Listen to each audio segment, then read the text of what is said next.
Bonjour à tous et bienvenue sur le plateau de Bonjour chez vous. Je suis très heureuse de vous retrouver pour cette nouvelle semaine. Aujourd'hui, notre thème du jour est la révélation de l'amour de Dieu. Et aujourd'hui, c'est Michael qui va nous apporter la pensée du jour. Et ensuite, dans la rubrique Pasteur, j'ai une question, Annabelle répondra à la question Comment savoir si Dieu m'aime ? Et nous continuerons avec la rubrique Culture et médias dans laquelle Nadine nous présentera le livre de la semaine Émerveillé par l'amour de Dieu de David Nolan. Et nous terminerons l'émission avec la rubrique Témoignages dans laquelle Aurélie nous partagera le témoignage d'une femme qui a été convaincue d'être sauvée et aimée de Dieu en regardant une émission sur EMCI TV. Voilà, vous connaissez le programme, je vais retrouver les chroniqueurs.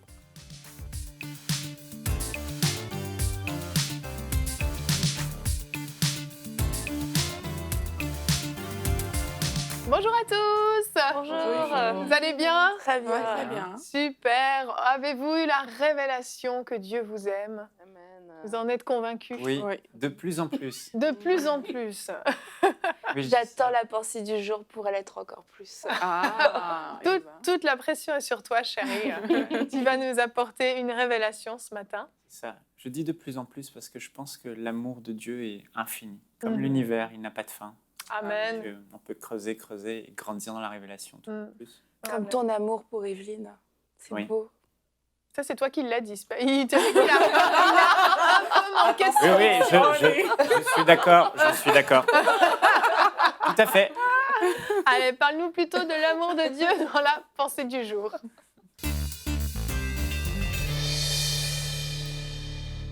Donc chérie, le titre de ta pensée est « As-tu eu une révélation du cœur du Père ?»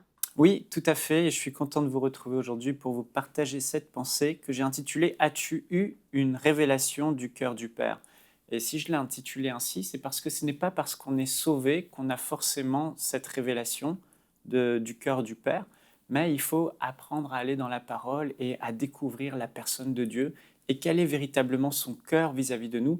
Et quand on a cette révélation et qu'on réalise à quel point Dieu nous aime infiniment, en fait, cela ferme la porte à la culpabilité et la condamnation. Et moi, je me souviens particulièrement de 2 expériences que j'ai vécues au début de ma vie chrétienne. J'étais vraiment victime de la condamnation, de la culpabilité, parce que simplement, je ne connaissais pas à quel point Dieu m'aimait. Je n'avais pas eu la révélation du cœur, d'amour du Père pour moi. Je me souviens particulièrement, j'étais étudiant, je venais d'accepter le Seigneur, et puis j'avais l'habitude de m'adresser à Dieu en disant « Père ». Et depuis 2 jours, je n'avais pas prié. Pas du tout, quasiment pas, ou très peu. Je ne m'étais pas mis à genoux dans l'intimité. Et puis là, après 2 jours, je viens et je dis « Père ». Et au moment où je dis « Père », dans ma tête, il y a une voix qui résonne « Qui es-tu pour m'appeler ainsi ?» Et j'ai pensé ainsi parce que cette voix est venue parce que je n'avais pas prié depuis 2 jours. Je me disais « Mais Dieu m'a dit ça ». Et j'étais sous la culpabilité, la condamnation. Après, je me suis dit, il faut que je prie. Parce que si je ne prie pas, oui, qui suis-je pour appeler Dieu Père, puisque je ne lui ai pas parlé ? Et j'ai réalisé avec le temps, en grandissant dans la parole de Dieu, que cette voix n'était pas celle de Dieu, mais celle d'une mauvaise façon de penser que j'avais. Et inévitablement, Dieu est mon Père et il m'aime que je prie ou que je ne prie pas, que je n'ai pas prié depuis longtemps. Cela ne changera rien à ma condition de fils et à l'amour inconditionnel que Dieu a pour moi. Amen. Et beaucoup de personnes aujourd'hui vont prier par devoir religieux. Il faut que je prie parce que si je prie, Dieu m'aimera plus. Si je prie, Dieu m'acceptera plus. Et si vous pensez ainsi aujourd'hui, je vous encourage à ne plus penser ainsi parce que vous ne pourrez rien faire pour que Dieu vous aime davantage. Il vous aime déjà à son maximum. Et quand on prie, c'est par envie, par besoin et non par devoir religieux. La deuxième expérience que j'ai faite, je me souviens, j'avais commis un péché et je m'étais repenti. Et quelques jours après avoir commis cette faute, il m'est arrivé un gros problème. Et quand j'ai eu ce gros problème, je me suis dit « Ah, c'est Dieu qui me punit !» Et là, j'étais encore sous la condamnation. « Oh, j'ai commis une erreur et Dieu me punit pour me corriger. » Mais là encore, ce n'était pas Dieu parce que je ne connaissais pas réellement son amour pour moi. Plus tard, j'ai grandi, j'ai découvert que Dieu est un Père qui m'aime profondément et s'il avait à me corriger, il me corrigerait toujours par sa parole et non pas par la souffrance. J'ai compris que quand je péchais, j'ouvrais une porte au diable et que c'était le diable qui avait un droit d'accès. J'ai compris que quand je me repentais, Dieu m'aime tellement, quand je renonçais à un péché, que je lui demandais pardon, il effaçait ce péché, il l'oubliait même. Et voilà, j'ai appris à grandir dans cette révélation de l'amour de Dieu. Et ça m'a libéré de vraiment la condamnation et la culpabilité. Je me souviens un jour particulièrement, mon fils, Louis, on jouait aux jeux de société et chaque fois qu'on jouait et qu'il perdait à ce jeu de société, mon fils se mettait à pleurer. Il pleurait et je me suis dit, mais à un moment donné, c'est pas normal qu'il pleure à chaque fois. Et j'ai vu que au-delà de ce que je voyais, il y avait une source, quelque chose qui était à l'origine de ces larmes, de cette souffrance. Il avait une condamnation sur lui, une culpabilité. Je me suis dit, mais quelle en est la source? Et là, mes yeux se sont ouverts. Et je lui ai dit, Louis, est-ce que tu penses que papa t'aimera plus si tu gagnes toujours? Et là, il m'a dit, oui, tout de suite. J'ai dit, est-ce que tu penses que papa t'aimera plus si tu ne fais plus aucune bêtise? Oui. Et là, j'ai compris que s'il pleurait, c'est parce qu'il pensait m'avoir déçu, il pensait que je l'aimais moins. Et je lui ai regardé dans les yeux, j'ai dit, mon fils, écoute-moi bien. Tu sais, tu ne pourras rien faire pour que papa t'aime plus. Que tu gagnes ou que tu perdes, papa t'aimera de la même manière. Que tu sois le premier ou le dernier, papa t'aimera de la même manière. Tu ne peux rien faire pour que papa t'aime, parce que papa ne t'aime pas pour ce que tu fais, mais papa t'aime parce que tu es son fils. Tu es mon fils et je t'aimerai tous les jours de ma vie. Et je suis prêt à mourir même pour lui. Et mon fils a compris ces choses et il a changé. Il a arrêté de pleurer parce qu'il a eu la révélation de l'amour que j'avais pour lui. Gloire à Dieu. Et aujourd'hui, si vous pensez ainsi, si vous êtes dans la culpabilité, la condamnation, j'aimerais vous encourager à prier pour que Dieu vous donne par sa parole la révélation de cet amour. Vous ne pourrez pas réaliser à quel point Dieu vous aime si vous ne plongez pas vos regards dans la parole de Dieu. La parole de Dieu est le seul moyen de découvrir quel est le cœur d'amour que Dieu a pour vous. Et vous devez prier que Dieu ouvre vos yeux quand vous lisez la parole et que, comme Romains 12:2 le dit, en lisant la parole, que votre mentalité, votre façon de penser soit transformée. Parce que vous savez, depuis tout petit, on nous enseigne que l'amour se mérite. Si tu es bon, si tu fais ceci, si tu performes, si tu es compétent, alors les gens vont t'aimer, les gens vont te considérer. Mais il n'en est pas ainsi de Dieu. Dieu nous aime d'une manière inconditionnelle. C'est ce que la Bible nous dit. Nous n'avons rien à faire pour mériter l'amour de Dieu. Il nous a tellement aimés qu'il a donné par amour pour nous son Fils à la croix. Il nous aime déjà au maximum et rien qu'on puisse faire fera en sorte que Dieu nous aimera plus. Et pour finir, j'aimerais vous dire, ne soyons pas comme le Fils prodigue. Vous savez, le Fils prodigue dont Jésus parle dans la parabole, il s'est éloigné du Père. Il a rejeté son héritage, dilapidé son héritage. Il a commis des péchés, il a fait ce qui était mal. Et quand il est revenu, il a dit, je rentrerai dans la maison de mon Père et je le demanderai de me traiter comme un serviteur. Parce qu'il pensait finalement que son père l'aimait selon ses performances, selon ce qu'il faisait, mais il n'avait pas eu la révélation de l'amour de son père. Et quand il est rentré, son père lui a dit, mais non, mon fils, tu ne peux pas être un serviteur. Mettez-lui la robe blanche, mettez-lui l'anneau au doigt, tuez le veau gras, car c'est mon fils que j'ai perdu, que j'ai retrouvé. Et soyez assurés aujourd'hui de l'amour que Dieu a pour vous. Et je prie pour vous, au nom de Jésus, afin que vos yeux s'ouvrent sur cet amour inconditionnel que Dieu a pour vous et que vous soyez libérés de toute forme de culpabilité, de condamnation, de fardeau religieux que vous vous mettez, parce qu'il y a un poids peut-être sur vos épaules aujourd'hui. Je dois mériter cet amour. Mais sachez que vous n'avez rien à faire pour que Dieu vous aime et vous ne pouvez absolument rien faire. Même si vous évangélisez, vous sauvez le monde, Dieu ne vous aimera pas plus qu'il ne vous aime aujourd'hui. Et la Bible dit, ce verset que je laisse sur votre cœur dans Romains au chapitre 8, verset 1, « Et maintenant, puisque nous sommes ses enfants chéris, et nous sommes réellement ses enfants chéris qu'il a adoptés, il n'y a plus aucune condamnation pour ceux qui sont en Jésus-Christ. » Amen. Soyez bénis. Amen. Merci pour ta pensée qui nous fait du bien. Comme on l'a dit en début de cette émission, l'amour de Dieu, c'est quelque chose de très profond et puis on a besoin de grandir dans cette révélation et chaque jour, en fait, on apprend des nouvelles choses. Au fur et à mesure des circonstances qu'on va rencontrer dans notre vie, on va voir comment Dieu nous aime malgré justement nos imperfections, malgré nos erreurs, malgré tout ce qu'on fait. Et on va voir au fur et à mesure de cette émission que l'amour de Dieu, il est là, il est présent, mais c'est à nous en fait d'être capable de le recevoir et de le saisir, de le comprendre. On va regarder notre verset du jour qui aujourd'hui est dans 1 Jean 4 au verset 16. « Et nous avons connu l'amour que Dieu nous porte et nous y avons cru. » Dans ce verset, on voit qu'il y a clairement deux choses. On connaît l'amour de Dieu, Et on l'a connu dès le moment où on est né de nouveau. Généralement, on a connu cet amour de Dieu, même si on l'a connu en infime partie, mais on a suffisamment connu pour savoir que Dieu nous avait pardonné. Mais ensuite, il faut y croire. Et ça demande vraiment une démarche personnelle de dire « je crois que tu m'aimes ». Et même justement, si on a des pensées comme tu as pu avoir au moment où tu priais, des pensées qui étaient en fait contraires à ce que Dieu dit dans sa parole, on croit que Dieu nous aime malgré tout. Et comme moi, il y a quelque chose qui m'a beaucoup aidée. Ça semble un petit peu simple, mais c'était les appellations dans le Nouveau Testament. Bien-aimé un tel, bien-aimé Nadine, bien-aimé Evelyne. Et en fait, bien-aimé, c'est vraiment aimer de Dieu. Et c'est pas aimer de Paul, aimer de Pierre, aimer de je sais pas trop qui. C'est aimer de Dieu. Et je me suis dit, mais c'est l'appellation que Dieu nous donne, en fait. C'est bien-aimé. Il me dit, ma bien-aimée, tu es aimée de moi. Et en fait, ça semble un petit peu anodin, mais vraiment quand on accepte cette appellation comme un surnom, pas un surnom, mais c'est un petit nom affectueux qu'on peut donner à nos enfants, qu'on peut donner aux personnes qu'on aime, eh ben on réalise et on appelle cet amour à se manifester. C'est comme, je me rappelle, même si je viens de pécher, je suis la bien-aimée de Dieu. Si Dieu m'a, comme Mika prie, Père, mais qui es-tu pour m'appeler Père alors que tu n'as pas prié depuis 2 jours? C'était clairement pas la voix de Dieu. Mais aussi, même quand on a péché, Dieu nous dit, bien-aimé, mon bien-aimé, relève-toi, mon bien-aimé, tu es pardonné, mon bien-aimé, va et ne pêche plus. Et ça a changé, en tout cas, moi, ça m'a vraiment aidé à comprendre et à accepter l'amour de Dieu, que ce soit dans les petites ou dans les grandes choses, de savoir que j'étais en tout temps bien-aimée Annabelle. Si Jérémy était avec nous, c'est sûr, il nous partagerait Cantique des Cantiques. Je sais. Et il nous dirait combien c'est de grandes révélations. Jérémy nous manque. Hein. Oui, Ou pas.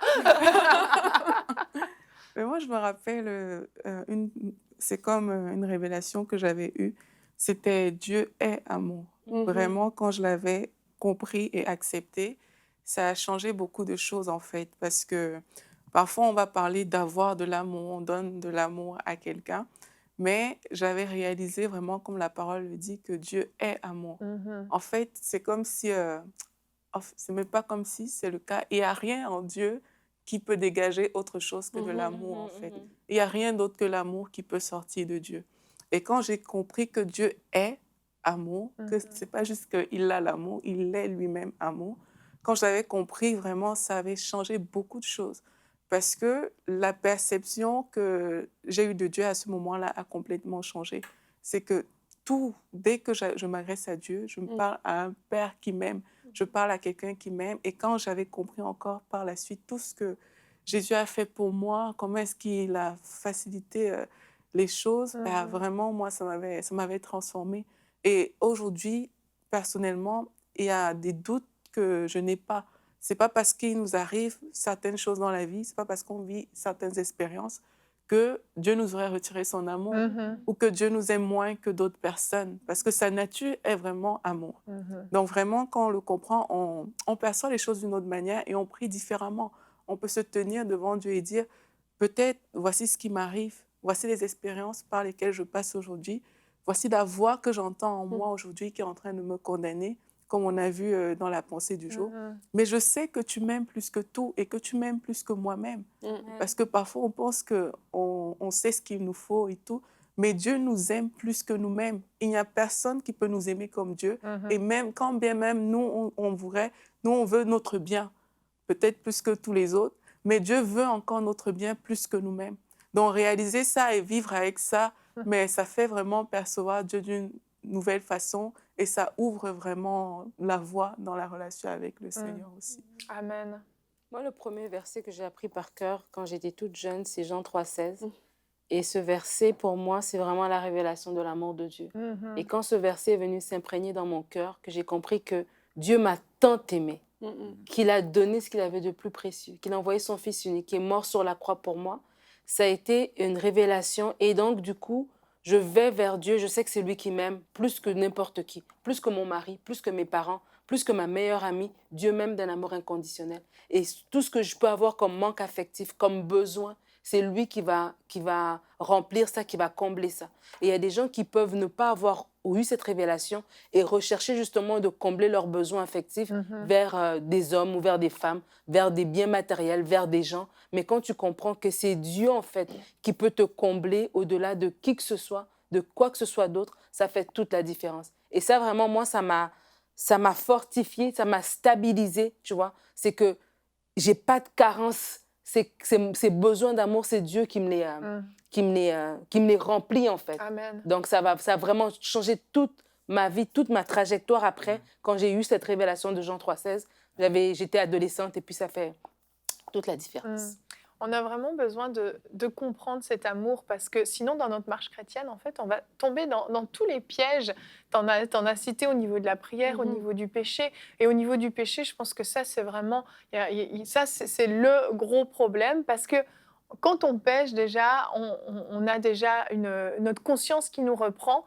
Mais en plus, le diable vient nous accuser, nous condamner, nous rappeler sans cesse la faute qu'on a commise. Donc, on est là, on a le Saint-Esprit dans notre conscience là, qui nous dit repens-toi, tu as mal fait. En plus, c'est ça, le diable qui vient nous condamner, nous dire qu'on vaut rien, qu'en fait, on n'était même pas sauvés, que finalement, on mérite même pas l'amour de Dieu, etc. Et là, si on décide de céder à ça, on n'a même plus la force de venir devant le trône de Dieu, alors qu'on a accès à ce trône de Dieu, on a accès. Et Dieu nous a aimés quand on était pécheurs, quand on était au fond de trou en train de se rouler dans la boue du péché. Dieu nous aimait et on va croire que alors qu'on est devenus fils et filles de Dieu, on commet une erreur, Dieu ne nous aime plus. On voit que c'est vraiment une compréhension complètement erronée. Ça n'a aucun sens si on réfléchit bien. On est devenus fils et filles de Dieu. Cet amour nous est encore plus légitime si on veut bien. Et pourtant, déjà avant, il nous aimait. Donc si on réalise ça, on sait que quand on pêche, c'est nous qui nous éloignons de Dieu. Dieu ne s'éloigne pas de nous, mais nous, on s'éloigne de Dieu. On se repent et on a accès, on a ce libre accès qui n'est pas fermé à Dieu. C'est ça, et ce qui est difficile, en fait, c'est que dans notre société, depuis qu'on est tout petit, en fait, les hommes nous aiment de manière imparfaite, en fait, que ce soit nos parents. Il y a plein de personnes qui nous suivent, ou même peut-être sur le plateau, ils n'ont pas eu de bons pères, en fait, qui étaient là pour dire « je t'aime », qui ont été le reflet de l'amour du Père, inconditionnel. Mais on rencontre que les hommes ont un amour conditionnel, en fait, lié à nos performances. Même les jeunes, ils sont là. Tant qu'ils sont populaires à l'école, ça va. Mais dès que tu fais quelque chose de mal ou de travers vis-à-vis de l'autre ami, tout à coup, l'amitié est terminée. Quand tu es une star et que tu réussis, ça va. Donc, on voit cet amour conditionnel et ça pose un vrai problème. Et c'est là que le Saint-Esprit nous dit, là, va dans la parole. Parce qu'il est temps que tu ne penses plus comme tu pensais. L'amour des hommes est conditionnel peut-être parce qu'il est imparfait, mais l'amour de Dieu, lui, est parfait. Amen. Et il est inconditionnel, quoi que tu fasses. Donc, c'est là que la Bible dit, ne vous conformez pas dans Romains 12:2 au siècle présent, mais soyez à la manière dont pense le monde, mais que votre pensée, en fait, soit transformée, renouvelée, votre intelligence soit renouvelée, afin que vous puissiez discerner. Et c'est là que vraiment c'est important de plonger ses regards dans la parole de Dieu. Il n'y a pas d'autre moyen. C'est impossible de connaître l'amour de Dieu. Et comme Nadine le disait, la porte d'entrée de la plus grande révélation de l'amour de Dieu, on le vivra dans la parole quand on réalisera l'œuvre de la croix. Ah oui. Si Dieu nous a tellement aimés au point qu'alors qu'on était ses ennemis, il a livré Jésus pour nous, comment ne nous donnera-t-il pas tout avec lui? Il nous aime tellement. Si on ne réalise pas la croix, c'est compliqué de réaliser que Dieu nous aime. Moi, j'avais entendu un enseignement d'Heidi Baker sur le Père. Et en fait, c'était il y a quand même pas mal d'années. Et j'avais jamais entendu quelqu'un parler comme ça de Dieu, le Père, oh mon papa. Et je trouvais ça intéressant. Je te sentais sceptique. Bah ouais, je trouvais ça intéressant. Puis j'avais toujours trouvé ça étonnant, les gens qui disaient papa quand ils priaient. Donc, Et, tu le trouvais bizarre? Ah bah oui, c'est sûr. Mais tu l'as toujours su. C'est un secret pour personne, ça. Non, mais dans notre groupe de jeunes, quelques-uns disaient papa et tout, dont toi et dont d'autres jeunes. Mais ça, en fait, c'est que moi, j'arrivais pas à le dire parce que j'avais pas cette enfin en tout cas je sentais pas cette proximité avec Dieu. Ouais. Si je me sentais mal, ça a été comme appeler un monsieur dans la rue papa. Tu vois, c'est comme, bah oui, t'as un papa, mais c'est pas lui ton papa. Et tu vois, je me serais attendue à ce que Dieu me dise, papa, attends, doucement, Michael, peut-être, peut m'appeler papa, toi, papa, faudrait peut-être pas aller trop loin. Mais ça m'intriguait, mais ça me donnait soif. Hein. Et donc, Heidi Baker, elle a... Arrête, il est hyper dur. On va pas régler ça après. Et donc, Heidi Baker avait parlé de l'amour du Père, l'amour de Dieu. Et en fait, et j'avais trouvé ça intéressant, mais ça avait encore augmenté ma soif. Et je me souviens, quelques semaines après, je priais. Et là, quand j'ai prié, moi-même, j'ai dit papa. Et c'est sorti naturellement parce qu'il y avait eu comme... et l'amour de Dieu avait commencé à se révéler dans mon cœur. Et naturellement, j'ai eu envie de le dire. Et je me suis dit, oh, waouh, moi aussi, je l'ai dit, c'est trop cool. Mais c'est parce que là, je sentais, je savais qu'il y avait une proximité. C'est comme j'ai compris que j'étais sa fille, qu'il était mon père et que du coup, bah, je pouvais l'appeler papa, que c'était pas bizarre en fait. Et que j'allais pas m'adresser à un inconnu qui allait me dire t'es qui au juste. Et en fait, c'est vraiment l'enseignement et de voir d'autres gens avoir cette révélation de l'amour de Dieu qui m'a un peu confrontée à me dire ok, bah, moi, je la vis pas cette proximité. Et je trouve ça bon de se mêler à des gens justement qui ont un amour, une révélation de l'amour de Dieu et puis de se dire que ça nous motive et que ça nous inspire même si on les trouve bien. Mais tu vois, c'est intéressant ce que tu dis parce qu'on voit que tu te disqualifiais en fait. Et beaucoup de gens pensent qu'il faut qu'ils soient spirituels comme un tel, qu'ils aient telle connaissance de X versets bibliques par cœur, qu'ils aient ici une vie de prière comme ça, qu'ils jeûnent X fois par semaine, etc. pour être aimés de Dieu. Et on voit que c'est complètement erroné. Un fils et une fille n'ont jamais peur de leur père, ne doivent pas avoir peur d'un père. La peur, c'est mauvais, la peur vient du diable. Mais par contre, c'est la crainte. Et j'aimerais dire à quelqu'un qui nous suit, tu as peut-être peur de Dieu. Et cela montre que tu n'as pas eu encore la révélation de l'amour du Père. Parce qu'on n'a pas peur d'un père. On a peur d'un maître, on a peur de quelqu'un qui nous voudrait du mal. Mais quand on réalise l'amour de Dieu, on n'a pas peur, on a de la crainte, c'est-à-dire du respect. Et il faut remplacer la peur par le respect. C'est ça, c'est vraiment important. Amen. Et Annabelle, on va continuer avec toi. Tu vas répondre à la question de Étienne qui vit en Guadeloupe, qui a demandé comment savoir si Dieu m'aime. Et je pense que beaucoup de personnes se posent cette question. On y a déjà quand même pas mal répondu dans la conversation. Comment savoir si Dieu m'aime? La première des choses, c'est de lire la parole de Dieu parce que on va voir qu'on peut ressentir l'amour de Dieu, mais avant de le ressentir, faut le savoir, faut le découvrir. Et il y a tout un tas de raisonnements selon l'éducation qu'on a eue, selon ce qu'on nous a dit de Dieu, ce qu'on a entendu de Dieu. C'est difficile de croire à l'amour de Dieu, mais si aujourd'hui on est sauvé, on a l'Esprit de Dieu en nous pour nous faire accepter et comprendre la parole de Dieu, c'est de lire la parole de Dieu et de lire Jean 3,16. En effet, Dieu a tant aimé le monde, il m'a tant aimé qu'il a donné son Fils unique afin que quiconque croit en lui ne périsse point. Et on se dit, ok, Dieu m'a aimé. Et on s'arrête, c'est un verset qu'on utilise pour l'évangélisation, mais c'est de s'arrêter et de se dire, dans ce verset, il y a déjà tout le potentiel de l'amour de Dieu. Et c'est de méditer la parole, de la lire, de la relire, de chercher tous les versets qui nous parlent de l'amour de Dieu. Je t'aime d'un amour éternel. Toutes ces fois où on est appelé bien-aimé dans la parole de Dieu, c'est comme waouh, mais tant de fois je vois l'amour de Dieu.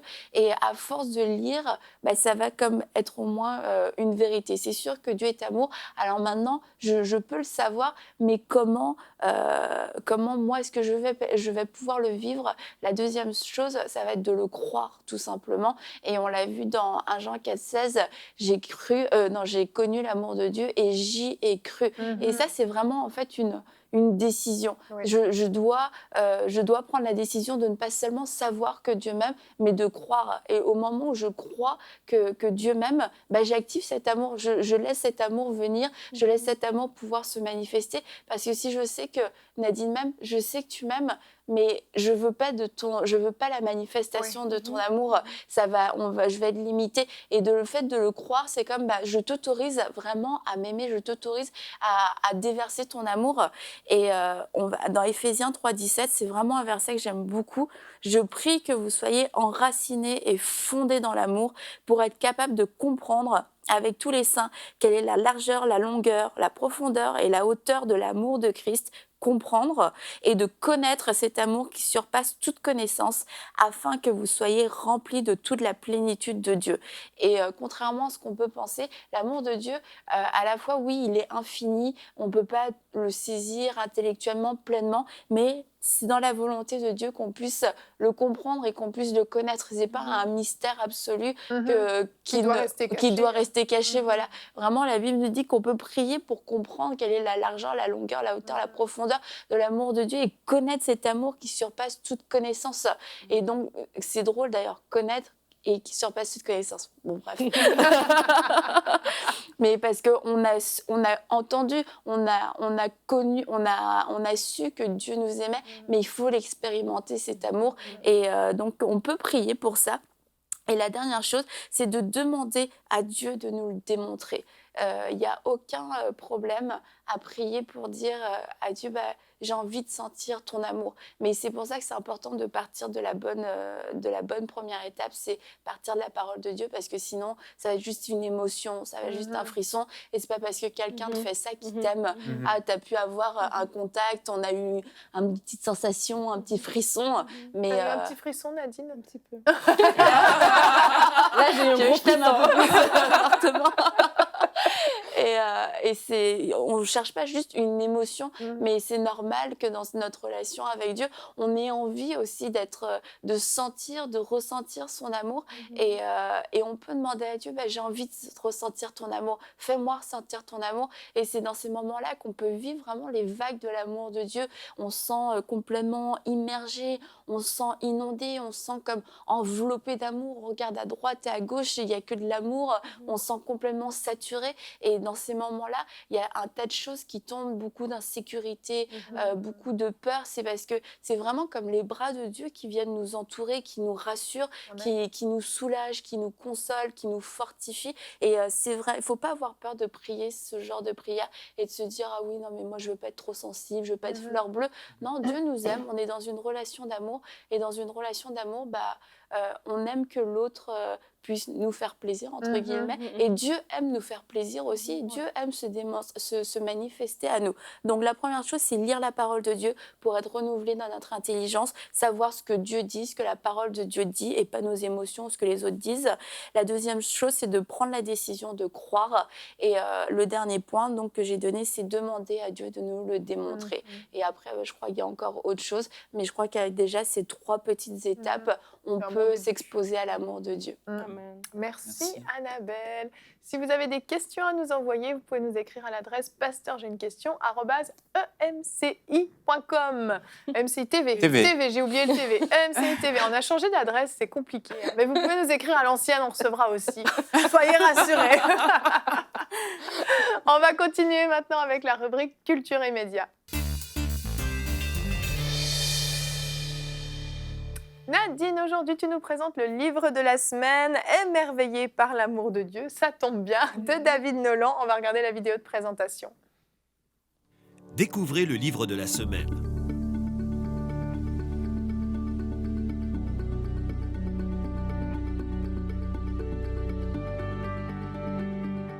Disponible sur maboutiquechrétienne.com. Alors, le livre Émerveillé de l'amour de Dieu de David Nolan. Qui est David Nolan? Il est serviteur de Dieu, il est directeur à Top Chrétien, marié, père de 2 enfants. Il a un site qui s'appelle davidnolan.com, dans lequel aussi il a d'autres des enseignements, des partages qu'il met là-dessus. Le livre, en fait, c'est un livre pratique. En fait, le but du livre ici, c'est des recueils de méditation théologique, mais accessible à tous. C'est vraiment bien doctrinal, bien expliqué, mais c'est écrit de façon très accessible. Parce que comme Annabelle l'a dit dans sa réponse, la base, c'est vraiment de bien connaître la parole de Dieu. Donc, du coup, le livre vient vraiment expliquer l'amour de Dieu selon ce que la parole de Dieu dit. Il est divisé en 2 sections. La première section, c'est les réflexions pour mieux connaître l'amour de Dieu, mieux connaître les bénéfices de la grâce de Dieu. Et par la suite, il y a des illustrations pratiques. Et dans la deuxième partie, c'est des témoignages, en fait. Et c'est vraiment bien.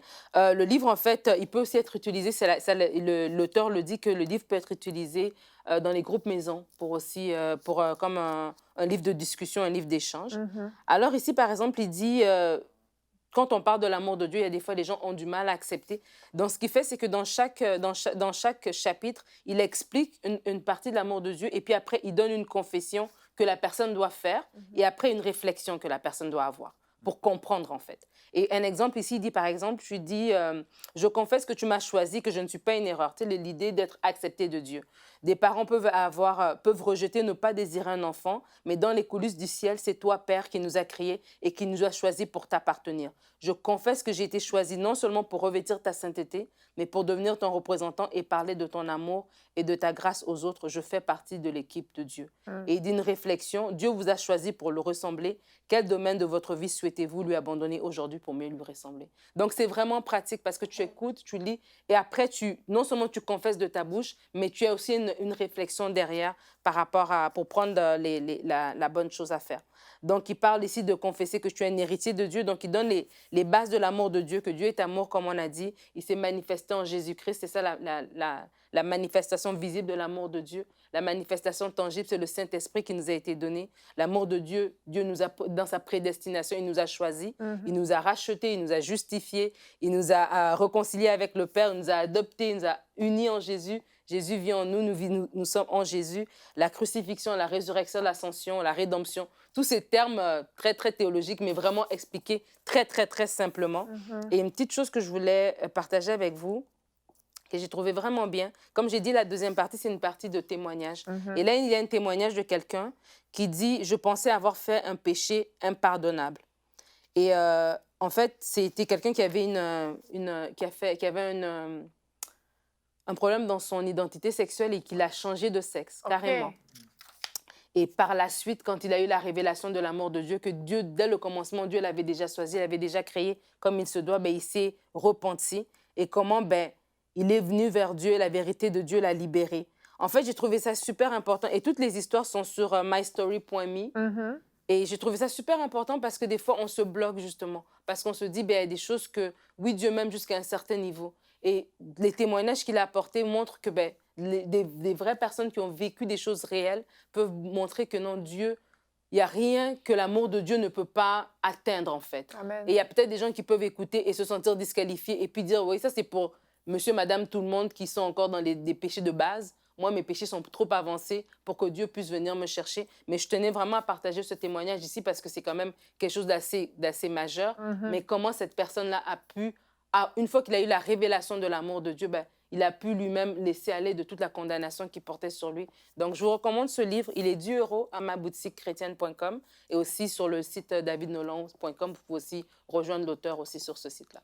Merci beaucoup Nadine. On continue maintenant avec toi Aurélie dans la rubrique témoignages.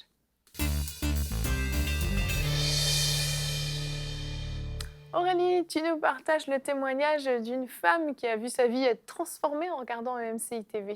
Exactement, elle nous a envoyé un témoignage suite à une émission avec Prière Inspirée. Et elle nous raconte son histoire et dit que voilà, j'ai vécu une expérience que je peine à décrire en regardant l'émission Prière Inspirée. Dès les premières minutes de prière, j'ai fondu en larmes et des chants en langue se sont échappés de ma bouche, moi qui m'en étais toujours méfiée. Donc en fait, c'est une jeune dame qui a été vraiment touchée par l'amour de Dieu et puis elle a eu une révélation même de l'amour de Dieu et de la croix. Et elle dit que pour la première fois dans sa vie, elle s'est sentie véritablement aimée alors qu'elle était en train d'écouter cette émission-là. Et elle nous raconte un peu son parcours. Elle dit qu'elle a découvert le Seigneur il y a 7 ans en arrière, mais elle était enfermée dans une fausse conception de Dieu. Et un peu comme beaucoup de personnes dans sa conception, en fait, il fallait mériter l'amour de Dieu. Il fallait que voilà, elle puisse faire certaines choses pour se sentir aimée. Il fallait qu'elle mérite le ciel, il fallait qu'elle multiplie toutes sortes d'œuvres. Et c'est dans ça qu'elle a grandi. Et en fait, dans son parcours, elle se débattait avec sa propre chair parce qu'elle se retrouvait en train de faire des choses qu'elle n'aimait pas. Et puis, du coup, elle se disqualifiait. Elle se disait, mais si elle fait ça, ça veut forcément dire que Jésus ne l'aime pas. Et elle dit, au moment de la prière avec Jérémie, ben, elle a pris conscience que Jésus avait déjà tout pris pour elle. Elle s'est laissée envelopper par le pardon gratuit et elle a vraiment accepté comme son sauveur et elle a accepté sa dépendance à Dieu à ce moment-là. Donc, ces choses qu'elle ne comprenait pas, et le mot gratuit ici, c'est vraiment quelque chose qui attire mon attention parce que vu qu'elle avait toujours pensé mériter, comme beaucoup de personnes pensent mériter l'amour de Dieu, mais elle a compris que le pardon, ça ne se mérite pas en fait. C'est vraiment une grâce, c'est gratuit, on n'a rien fait pour ça, on n'a vraiment rien fait pour mériter la parole de Dieu. Et suite à cette expérience, ben, elle a fondu en larmes, elle a commencé à parler en langue et tout. Et suite à ça, vraiment, sa vie a complètement changé. Et là, elle remercie vraiment le Seigneur. Elle dit, j'ai la certitude que ma vie a changé. Un voile s'est retiré de mes yeux et vous avez été de vrais outils pour Christ. Merci, merci, merci. Et puis, elle dit, je suis bénie d'être dans votre génération. En fait, là, on voit que ces mots, la façon dont elle a écrit ce témoignage, montre vraiment qu'elle est quittée d'un stade à un autre. Vraiment. Ça faisait presque 7 ans qu'elle était, plus de 7 ans, comme elle dit, qu'elle était déjà dans le Seigneur. Mais il y avait de la tiédeur, il y avait vraiment plusieurs choses en elle qui faisaient en sorte qu'elle ne sentait pas cet amour de Dieu, mais jusqu'à elle a accepté que Jésus l'a pris de façon qu'elle n'a rien à faire, mais les choses ont changé. Et c'est une interpellation aujourd'hui pour tout le monde, en fait, pour les personnes qui nous regardent à la maison. En fait, vous n'avez rien à faire. Jésus a tout accompli, il a payé à la croix, il nous a aimés et il a donné sa vie pour nous. Il suffit juste d'accepter ce pardon, d'accepter qu'il a tout porté et de baigner et de se laisser remplir par cet amour, en fait. Donc vraiment, c'est un encouragement, c'est un appel pour toutes les personnes qui nous suivent.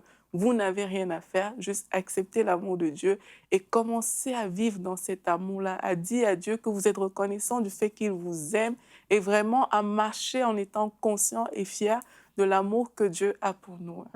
Amen, amen.